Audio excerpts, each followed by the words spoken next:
बाहर निकाल मेरे रे साला, बाहर निकाल।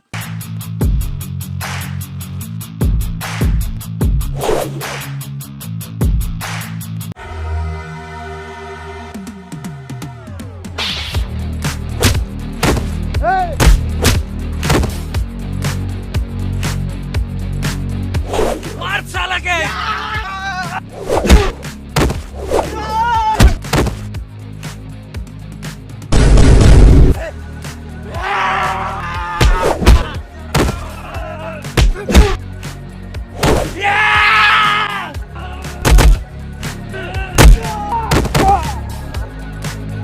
उठ साला, उठ साला।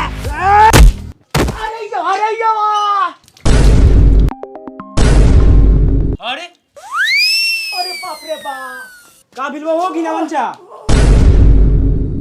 ई सरवा 2 महीने सुता रहा था, उठावे के नहीं होते, घींच ला तो मोड़ले हमरा छाती पर। ओह पापा मीट ले ला सुमार हई। सरो बैठल बैठल मीट खाइबो, जैसे तो कोनो काम ना दा बान नहीं खे। ना दो मीट।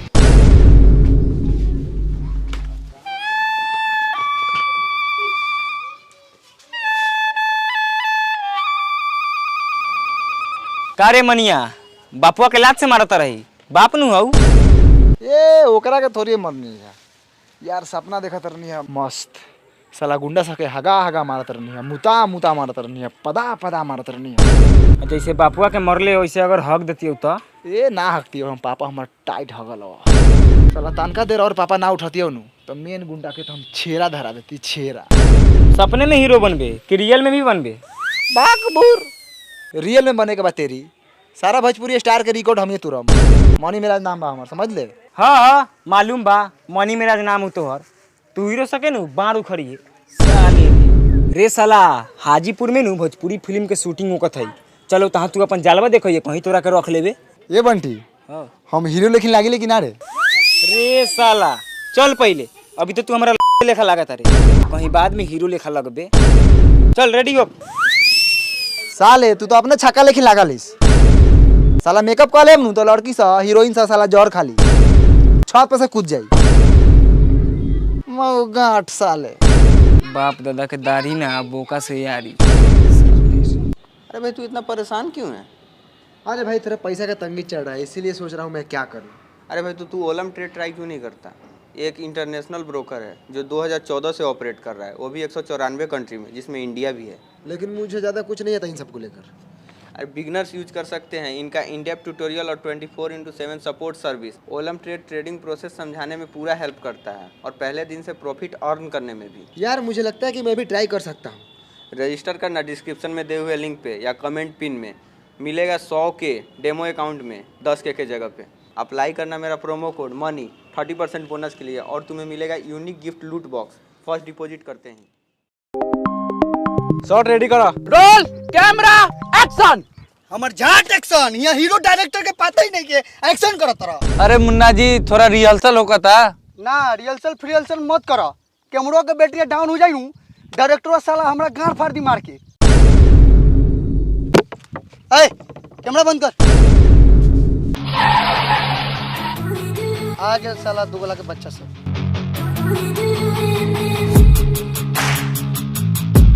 सरवा टोप्पा लगा के होता लेक्चर साला। क्या हाल है मुन्ना जी? ठीक बा डायरेक्टर साहब। चलिए कैमरा स्टार्ट कीजिए जल्दी जल्दी। देखिए आ गए हमारे भोजपुरी के सुपरस्टार बलमुआ जी। साला कौआ बलमुआ। तो शूटिंग स्टार्ट हो खो। तो चली बलमुआ जी, सेटअप रेडी बा। चलिए। तो बलमुआ जी बोली डायरेक्टर जी।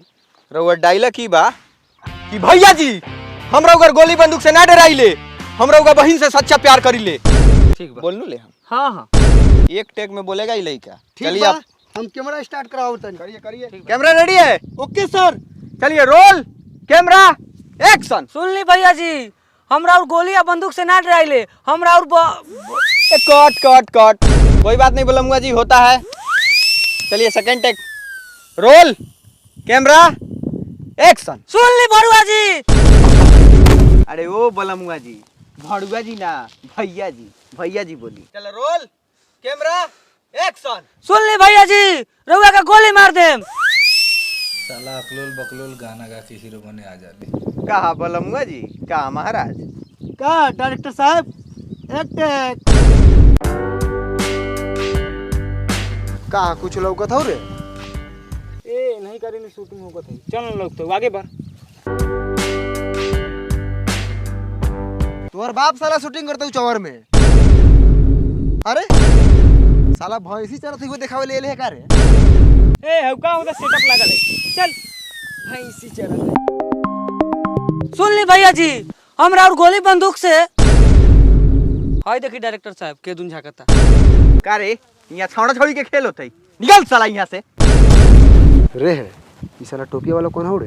वेशभूषा से ना बुझा तू साला, डायरेक्टर होता ही। डायरेक्टर है? हाँ चल चल। चली बलमुआ जी, भुलाई मत, याद रखी। चली रोल कैमरा एक्शन। भैया जी सुन ली, हमरा और बहन से ना डराइले, हमरा और गोली या बंदूक से सच्चा प्यार करीले। रे साला होई कथी है रे? होई ई कौन एक्शन है?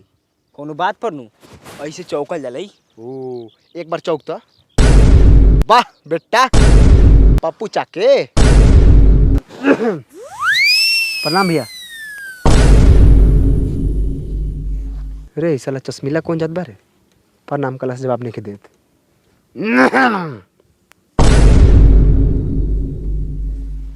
का बलमुआ जी, खाली गाना गावला से काम ना चली, तनी एक्टिंगो सीखे के होई, तब नु सुपरस्टार हीरो बनम।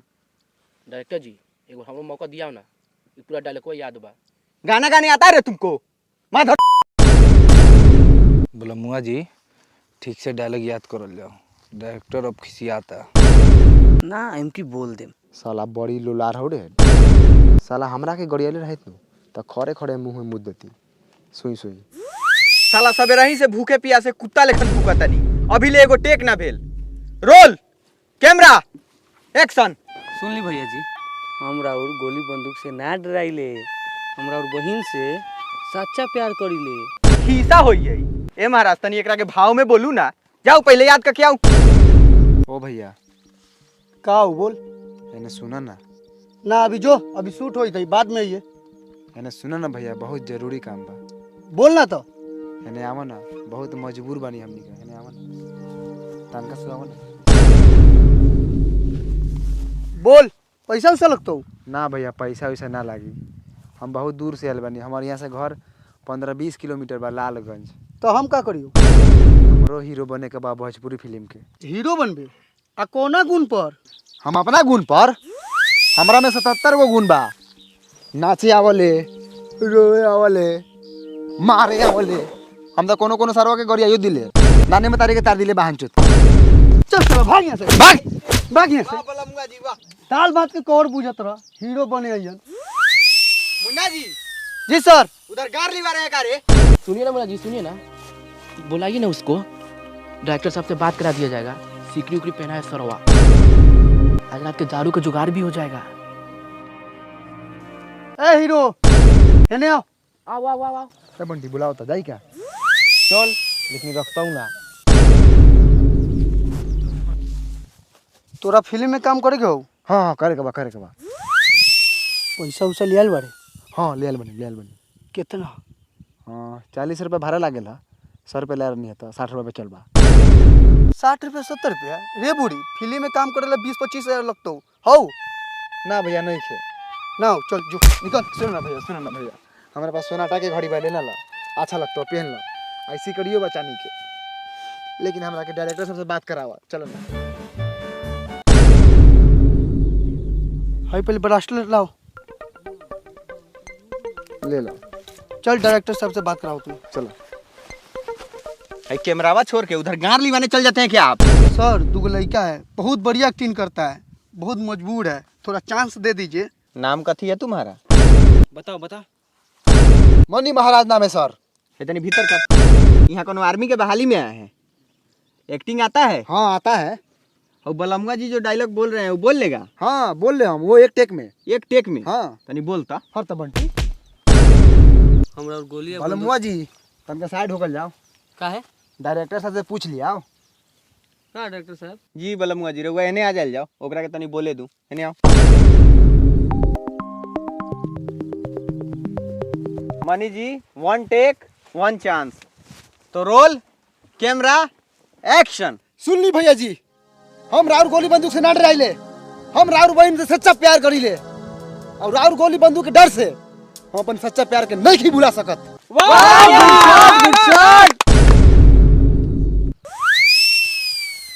गुड, अच्छा एक्टर बारा तू, लेकिन तोरा लेखन एक्टर रोड पर घूमत है। सिक्खू बलमुआ जी। काती सीखी? गायकार नु बानी गायकार। जाना तनी रहुआ गायकार बनी, बहुत इज्जत बा रहुआ। जाई प्रैक्टिस करी रहुआ। बैठा मनी महाराज, बहुत अच्छा टेक देला है। शुक्रिया सर। शुक्रिया होखेला मनी महाराज।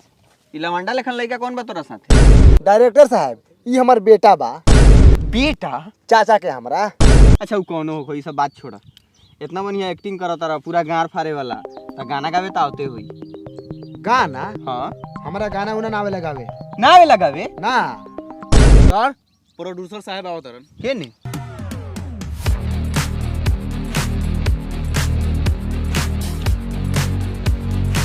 उठा तो बबू, बैठल जाओ। अब राज जी आवल जाओ। एक नया लड़का है, एक्टिंग बहुत हार्ड है इसका। गाना कौन सा हिट हुआ है इसका? गाना तो हिट नहीं हुआ है क्योंकि वो सिंगर नहीं है। तो अब कहाँ चली? लेकिन सर ये लड़का बहुत मेहनती है, बहुत अच्छा एक्टिंग करता है। यादव जी, एक्टिंग का अचार डालना है क्या? मैं पैसा उसी फंसाऊंगा जिसे गाना गाना आता हो, या फिर जो गाना गा के हिट हो। ठीक है, बलमौज जी गाना गा के हिट है, इसलिए मैं इस पर पैसा फंसा रहा हूँ, चाहे उसका शकल बंदर ऐसा ही क्यों ना हो। आप तो जानबे करते हैं भोजपुरी इंडस्ट्री किस तरह से है। सर ये सब बात तो हम जानबे करते हैं भोजपुरी फिल्म के बारे में। इसमें जो गायक है वही लीड रोल करेगा, वही हीरो है। फिर भी आपसे एक बार सलाह ले लिए हैं। चलो मनी महाराज, चल रहे लवंडा। बंटी नाम है। हाँ तो बंटी चल, पानी पिलाओ सर को, आ रहे हैं। लेकिन ये सारा सर गलत बा। लेकिन हम समझे नहीं, हम तो फीलिंग के समझ सकीले मनी महाराज, लेकिन हम का कर सकीले? जब तू बोलला हनु है दिल के छू गेल। तोरा अगर हीरो बने के बाद तो 2-4 गो गाना गावा, हिट द, हम तोरा के हीरो बनाए। ई तो दोगला ही बा। आ सबसे बड़का दोगला बानी रउआ, आ रउआ से बड़का तेगला बा साला प्रोड्यूसर। साला 10 गायकार के हीरो बना दो तारा लोग। अब बढ़िया एक्टर के गुजरे नहीं की। ओ सब गायकार दछियारे होखलै। अरे सब लोग के बारे में थोड़ी कहता नहीं, ओमे बनियो बा, अच्छा एक्टिंग भी करल है, अच्छा लागल है। लेकिन सब लोग गाना गा के हीरो बनी तो कैसे ही बताई रहुआ? हम तोरा प्रॉब्लम समझ सकिले मनी महाराज, तोर फीलिंग हम समझी ले, लेकिन हम कुछ ना कर सकता नहीं है। जे पब्लिक के डिमांड बहुत देवही के होई। सुन लो, सबसे बड़का माधर आप लोग हैं जो साला आनर बानर को हीरो बना दे रहे हैं। अब बढ़िया एक्टर को चांस नहीं मिल रहा है। गांडू फ्रोस डायरेक्टर प्रोड्यूसर, आप बहुत अच्छा एक्टर हैं। तब निकल माता। और सुन लो कान खोलकर, भोजपुरी फिल्म में वही हीरो बनेगा जो गाना गा के हिट होगा। इसी तरह इसको हीरो नहीं बना रहे हैं। इसका एक गाना बहुत हिट हुआ है, बलमुआ रात के तेल लेके घुमाता। सुन ले, उ सरवा गाना गले ला तेल लेके घुमाता तो आज हीरो बनता। देख भाई, अगर तोरा हीरो बने के हो तो वाला गाना गावे के होता, आ तोरा गाना गावे आवल हो ना। हम गायम, हम साला आज से गाना स्टार्ट करम। भले हम साला फाटल बास लेकिन गाना गाई, लेकिन गाना हिट करके रखम। चल चल।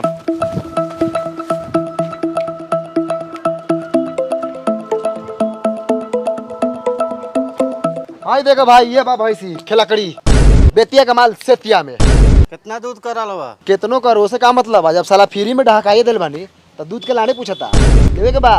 हाँ लेवे के बा, ला पैसा ला। बंटी हाँ खोल के दे भैंसी।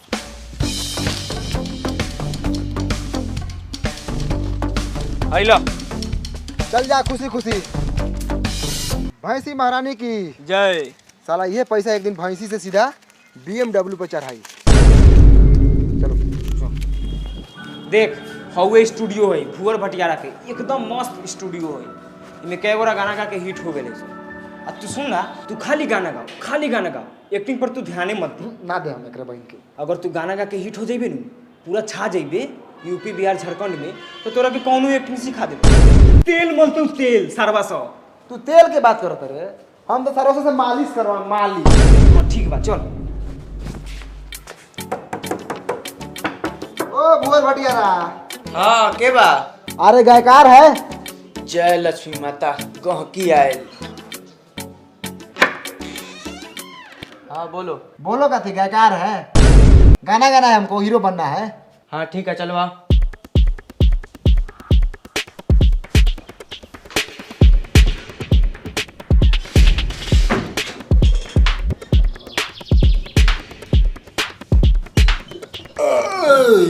कायला ढकारा तारे रे? मच्छरी खा के नहीं, मच्छरी। ओ मछली खइया। हाँ पहल के दिन में गावे के वही से खैनी है, यात्रा बन रही। गाना गावे के हो? हाँ कौना ट्रैक पर? कौनो ट्रैक पर। ठीक बा, 1000 रुपया निकालो। 1000 रुपया एगो गाना के? ना तक 4 गाना के। लो भाई, भैंसी के रुपया हवा। बटियारा जी गाना रिकॉर्डिंग करल जाओ, गर्मी लगता तू तनका बाहर निकलो, इनका से गवावे के बा। जो जल्दी।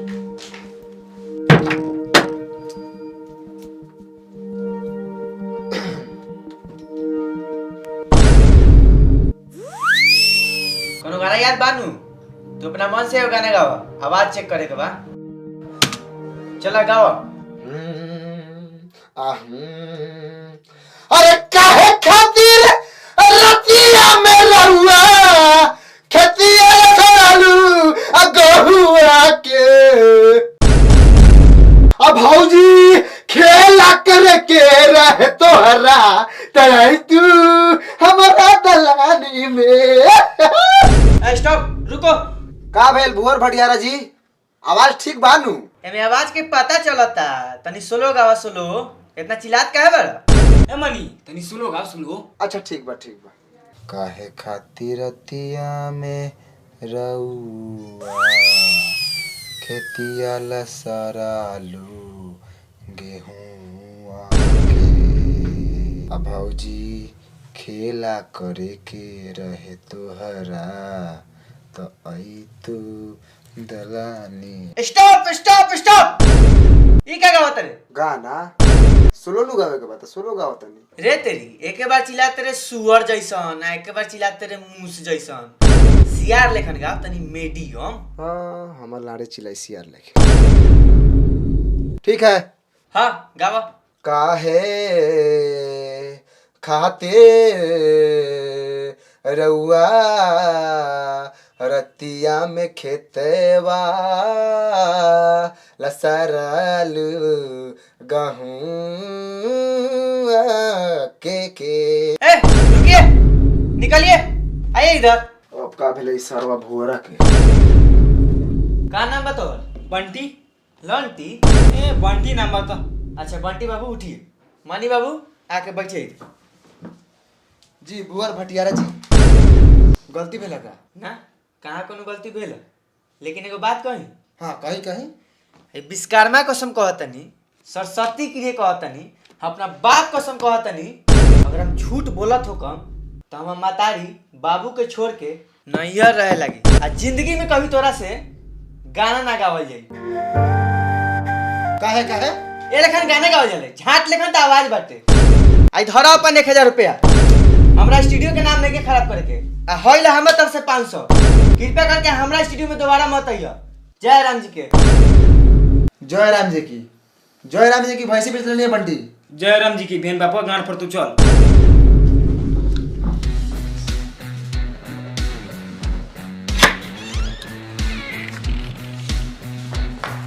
हो गए उस अपना पूरा बन गए हीरो। चल घरे चल, भैंसी बेचले बराई, बापा मुर्गा के मीट ले लो तो खइबे ना। हम बिना मीट मछली के खानो ना खाइले, पता हो कि ना? आ पैसा फेर के भैंसी छुड़ा ले। इस सरवा से बढ़िया बढ़िया गाना कैसे गा ले वाले रे? हमरा से गावले ना गेल है।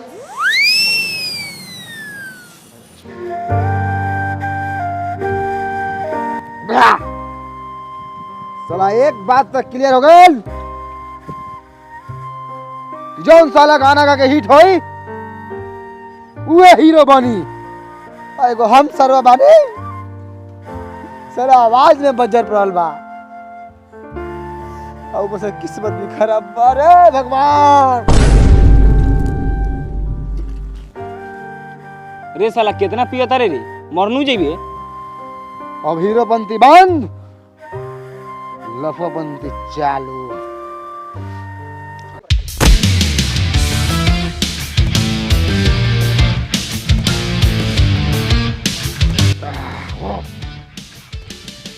चल बंटी।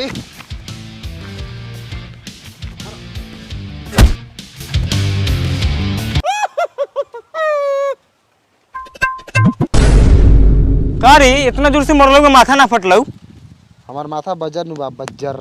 ये पर लोहा गिरी तो लोहा पचक जाले। काहे कि हमार माई लेड़ी के तेल लगेले बा लइका में लेड़ी के। आई बुढ़ाट से हमको माथा फटेगा। ओए पापी। ए पापा नु हौ। ओ पापा। बिहान भैंसी द्वार पे चल आई।